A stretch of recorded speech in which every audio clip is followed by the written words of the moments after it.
आजकल बहुत से लोग कार्डियक अरेस्ट की वजह से अफेक्ट हो रहे हैं। तो गाइज़ आज के व्लॉग में मैं आपको बताऊंगी कि इसके सिम्टम्स क्या हैं और अगर अचानक किसी को कार्डियक अरेस्ट होता है तो हमने इसको मैनेज किस तरीके से करना है ताकि हम विक्टिम की जान बचा सकें।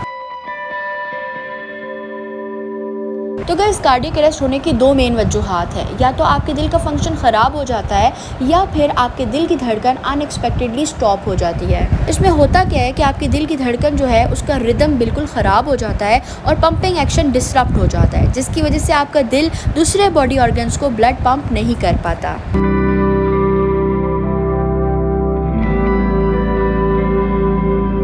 एज अ रिज़ल्ट बंदा बिल्कुल अनकॉन्शियस हो जाता है, उसको कोई पल्स नहीं आ रही होती, वो सांस नहीं ले सक रहा होता और अचानक से बेहोश हो जाता है। तो ऐसे विक्टिम की जान सिर्फ हम उसी सूरत में बचा सकते हैं कि अगर आप उसको फौरी तौर पर मदद प्रोवाइड करें। कार्डियक अरेस्ट होने से कुछ देर पहले के सिम्टम्स ये हैं कि चेस्ट में डिस्कम्फर्ट होती है, उसके अलावा आपकी जो सांस है वो उखड़ने लग जाती है या आपकी सांस फूलने लग जाती है, साथ साथ आपको वीकनेस महसूस होती है और दिल की धड़कन एकदम तेज़ हो जाती है। तो अगर आपको ऐसे सिम्टम्स महसूस हो रहे हैं तो it means you are going to get affected of cardiac arrest. आपकी मौजूदगी में अगर किसी को कार्डियक अरेस्ट होता है तो फौरी तौर पर CPR स्टार्ट कर दें और साथ साथ एम्बुलेंस भी कॉल कर लें।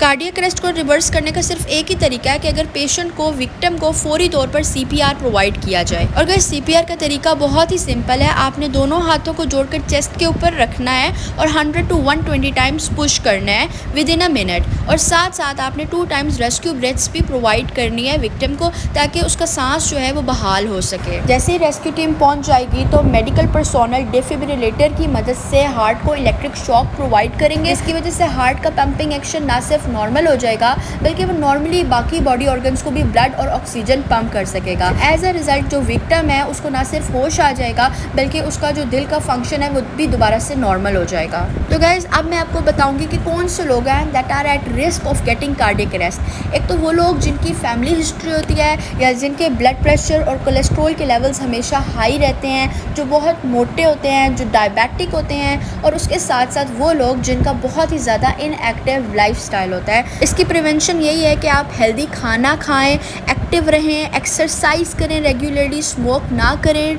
टोबैको के यूज़ को बिल्कुल अवॉइड करें और उसके अलावा अपना रेगुलर चेकअप कराते रहें। Adrenaline is drug of choice in case of cardiac arrest. ये ना सिर्फ नॉर्मल हार्ट बीट को रिस्टोर करती है बल्कि हार्ट मसल कंट्रैक्शंस को भी इंक्रीज करती है और उसके साथ साथ ब्लड सर्कुलेशन को भी इम्प्रूव करती है। एड्रेनालिन को IV और इंट्राऑसियस रूट के थ्रू बॉडी में एडमिनिस्टर किया जाता है और इसकी डोज 1 mg है जो कि हर 3 से 5 मिनट के बाद एज पर रिक्वायरमेंट बॉडी में एडमिनिस्टर की जाती है। कार्डियक अरेस्ट के केस में यूज होने वाली ड्रग्स को एंटी एरिथमिक ड्रग्स कहा जाता है। इनकी बेसिकली 4 क्लासेस होती हैं। Class 1 sodium channel blockers. As their name indicates ये सोडियम चैनल को ब्लॉक करते हैं जिसकी वजह से हार्ट की कंडक्शन वेलोसिटी डिक्रीज होती है। Class 2 are beta blockers. Beta blockers basically beta adrenergic receptors को ब्लॉक करते हैं। As the result heart rate और कॉन्ट्रैक्टिलिटी डिक्रीज होती है। Class 3 are potassium channel blockers. Potassium channel blockers potassium channels को block करते हैं जिसकी वजह से ना सिर्फ रीपोलराइजेशन प्रोलॉन्ग होती है बल्कि हार्ट का रिफ्रैक्टरी पीरियड भी इंक्रीज हो जाता है। क्लास 4 में आते हैं कैल्शियम चैनल ब्लॉकर्स। ये कैल्शियम चैनल्स को ब्लॉक करते हैं जिसके रिजल्ट में ना सिर्फ हार्ट रेट रिड्यूस होता है बल्कि हार्ट की कॉन्ट्रैक्टिलिटी भी रिड्यूस होती है। एंटी एरिथमिक ड्रग्स के कॉमन साइड इफ़ेक्ट्स ये हैं कि ये हाइपोटेंशन कॉज कर सकते हैं, उसके साथ साथ ब्रेडिकार्डिया भी कॉज कर सकते हैं, QT इंटरवल को प्रोलॉन्ग कर सकते हैं और प्रो एरिथमिक साइड इफ़ेक्ट्स भी कॉज कर सकते हैं।